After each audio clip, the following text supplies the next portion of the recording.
Ecobici y HSBC, ahora en Álvaro Obregón y Azcapotzalco, presenta Lo que hay que saber. Donald Trump se lleva el primer y quizá último debate contra Joe Biden. También Claudia Sheinbaum presenta segunda parte de su gabinete y Banco de México congela su tasa de interés por segunda vez consecutiva. Es viernes 28 de junio, yo soy Gonzalo Soto y esto es Expansión Daily. Esto es Expansión Daily. Lo que hay que saber. Lo importante del día con los editores de Expansión. Expansión Daily. Lo que hay que saber. Bienvenidos. Bienvenidas y bienvenidos a un episodio más de Expansión Daily. Suscríbanse y compartan este podcast para que más gente esté muy bien informada. Y hoy está conmigo a distancia Fer Hernández, editora de Internacional en Expansión. Les recuerdo que estamos haciendo una transmisión desde acá, desde Atlanta. Fer, ¿cómo va todo ahí en México? Bueno, acá desde México también estuvimos muy pendientes de lo que estaba pasando en el debate en Estados Unidos, pero muy tranquilos porque traíamos un corresponsal de lujo allá en Atlanta. Oye, te agradezco mucho y agradezco mucho todo el apoyo del equipo de Expansión, que de verdad hicieron un extraordinario trabajo para sacar adelante esta cobertura. Ya lo decíamos, es bastante importante lo que suceda también de este lado de la frontera. Al final hablamos se trata de una de las economías, la economía con la que mayor relación tenemos en prácticamente todos los sentidos. Pero bueno, antes de pasar al resto de la información, nada más les quiero recordar que este fin de semana arrancan los octavos de final de la Eurocopa. Todos los futboleros, los pamboleros que estaban esperando ya la fase de eliminatorias, ya está más que lista. Arrancan, ¿verdad?, los partidos entre Suiza e Italia y Alemania y Dinamarca, y bueno, aquí estaremos el próximo lunes dándoles a conocer cómo van esos partidos. Y bueno, ya arrancábamos con este tema, Fer.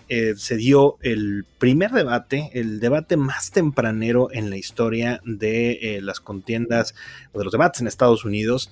Estamos en pleno verano, normalmente los debates se dan hasta el otoño. Sin embargo, Joe Biden accedió y solicitó realizar un debate tempranero, un debate apenas en junio. Sin embargo, parece ser que la estrategia no le salió. Un desempeño pobre, Fer. La verdad, sí, tú tendrás otra perspectiva, pero por lo menos lo que vimos aquí en México es a un Joe Biden bastante dubitativo, sobre todo en la primera media hora del debate, dudando mucho, carraspeando incluso.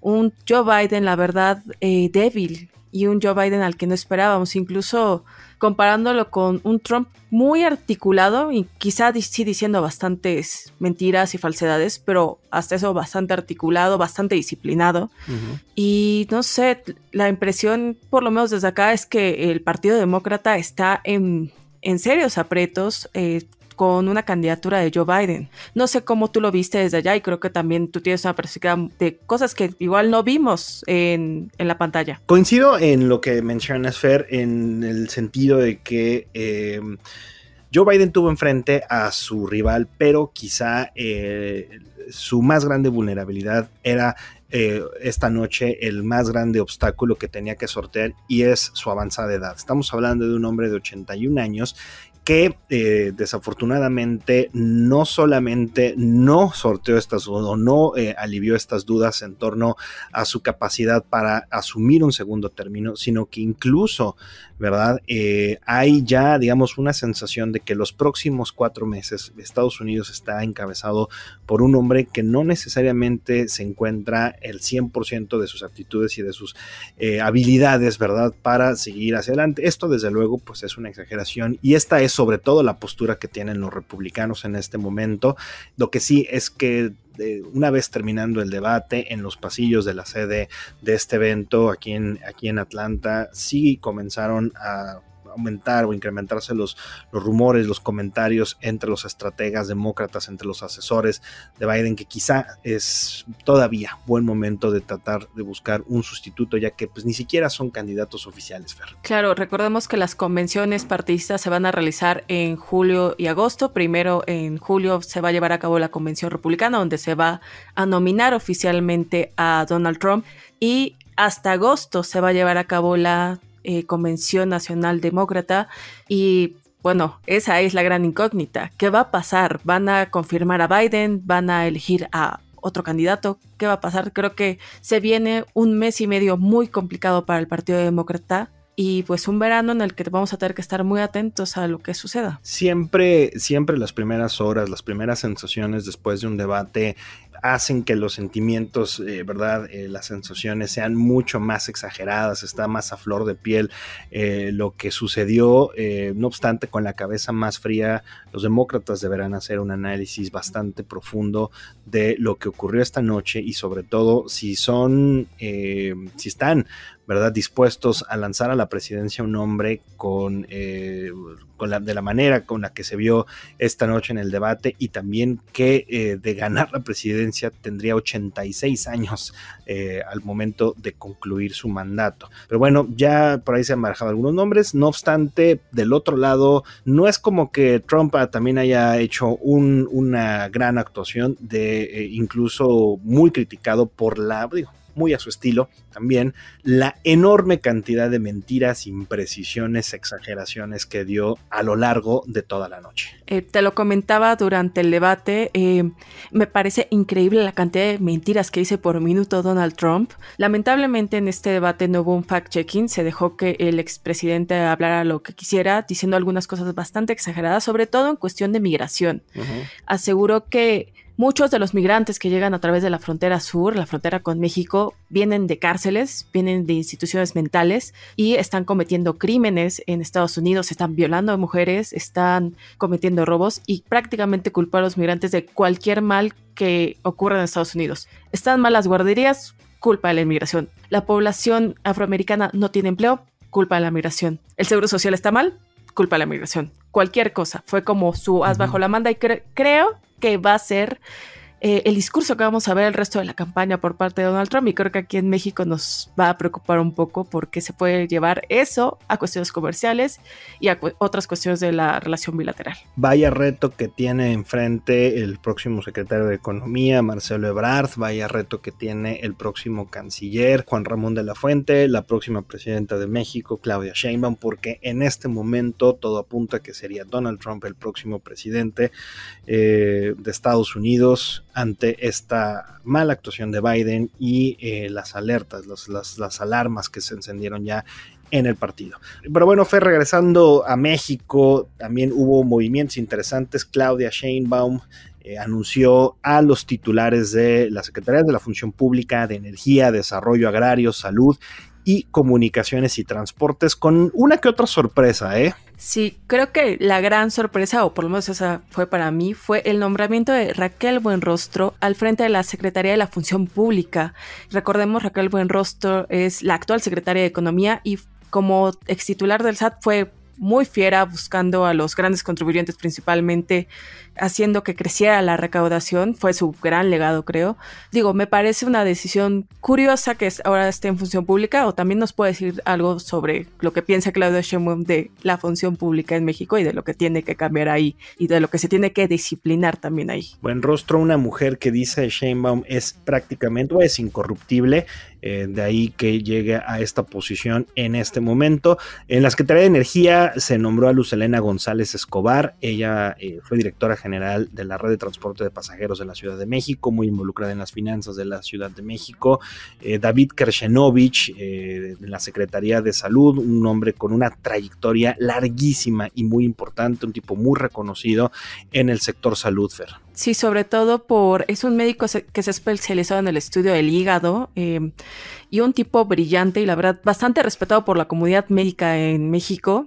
Digo, dirigir el hospital que está dirigiendo, el Instituto de Ciencias Médicas y Nutrición Salvador Subirán, no es cualquier cosa, es un hospital donde todos los médicos quisieran hacer sus prácticas, donde todos los médicos quisieran trabajar. Entonces creo que eso también nos habla mucho de quién es David Kershenovich. Y la Secretaría de Salud también pues tiene que buscar como un perfil un poquito más técnico que político, que es lo que pues tuvo lamentablemente en esta sexenio donde enfrentamos una pandemia ni más que menos. Sí, hay algunos temores de algunos otros nombres que se barajaron de los posibles secretarios de salud.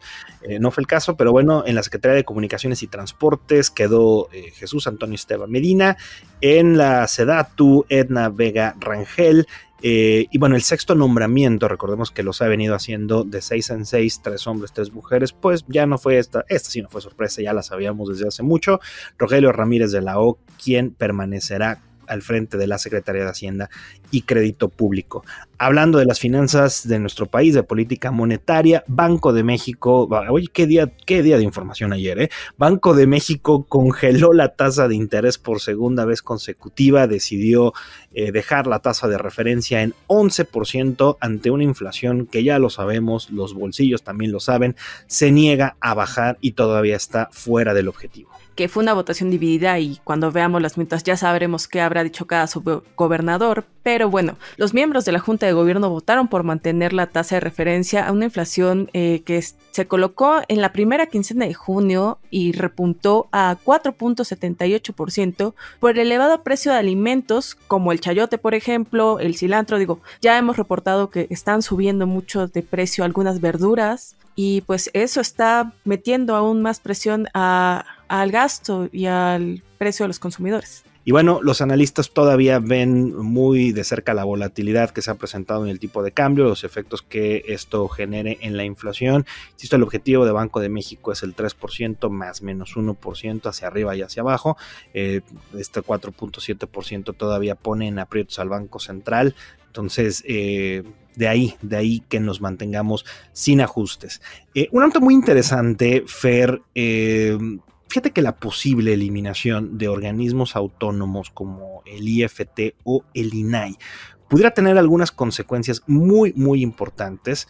Incluso pudiéramos perder tratados comerciales, ya que incurriríamos en faltas, por ejemplo al TEMEC, generar poca claridad de las atribuciones de nuevas instituciones, es decir, todo este reajuste que hay en las secretarías, todos estos reajustes que hay de cara a la eliminación que pretende Morena de algunos organismos autónomos, traería consecuencias que quizá pues todavía no se sopesan de manera completa o efectiva de cara a lo que pretenden en septiembre. Claro, la llegada de la Agencia de Transformación Digital del virtual gobierno electo que fue anunciada el miércoles por Claudia Sheinbaum abre nuevamente la puerta a esta eliminación de organismos autónomos como el Instituto Nacional de Transparencia, Acceso a la Información y Protección de Datos Impersonales, el INAI, o el Instituto Federal de Telecomunicaciones, lo cual, como dices, puede significar que, entre otros riesgos como pues, derechos humanos, en general protección de datos personales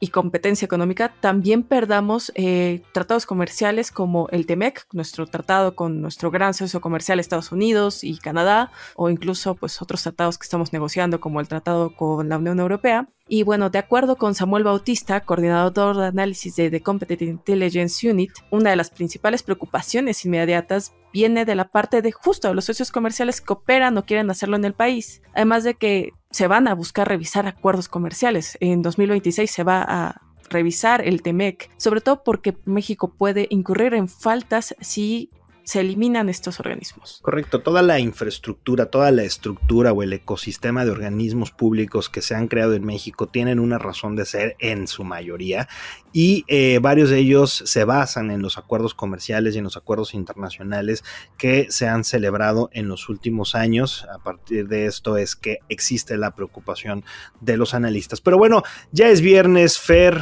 démonos, salgamos, retirémonos de esta semana con una buena nota. Aunque a veces parezca, no todo está perdido. Y ahí te va a Fer, porque de acuerdo con el INEGI, creció la población ocupada en nuestro país en 1.6 millones en mayo. También descendió la tasa de desempleo con avances importantes en el sector de la construcción y en la industria manufacturera. Creo que es una genial noticia, sobre todo porque el mes pasado no vimos tan buenas noticias en el sector empleo, pero bueno, de acuerdo con los indicadores del Instituto Nacional de Estadística y Geografía, el INEGI, Del total de la población ocupada, 34.9 millones son hombres, con un alza de 359,000, y 24.9 millones son mujeres, con un incremento de 1.2 millones. Eso está hermoso, que cada vez más mujeres también se estén ocupando y que estén en el empleo formal. Me parece una maravilla. Correcto. Y bueno, con esta información ya nos despedimos de esta semana muy cargada, muy cargada. Y bueno, Fer, muchas gracias por habernos acompañado en este podcast de cierre de semana. Lo logramos, Fer. Pues muchas gracias a ti, y le recuerdo a nuestros podescuchas que toda la información sobre estos y otros temas están disponibles en expansión.mx. No, también leemos sus comentarios en las redes sociales de Expansión, @expansiónmx, y si se perdieron el live que tuvimos anoche con todo el análisis post-debate estadounidense, lo pueden checar en nuestro canal de YouTube. De verdad fue muy interesante. Ahí estuvieron algunos de los mejores analistas que hay en México y en Estados Unidos de la relación bilateral. Una muy buena explicación sobre lo que se vivió anoche, y bueno, también tuvimos algunos enlaces hasta acá en Atlanta. Entonces, si se lo perdieron, ahí echen el ojo, y ahora sí, nos escuchamos el lunes. Expansión Daily. Escucha un nuevo episodio lunes a viernes a partir de las 6 de la mañana. Expansión Daily es un podcast de Expansión. Este episodio llega a ti gracias a rss.com, el podcasting hecho simple. Ecobici y HSBC, ahora en Álvaro Obregón y Azcapotzalco, presentó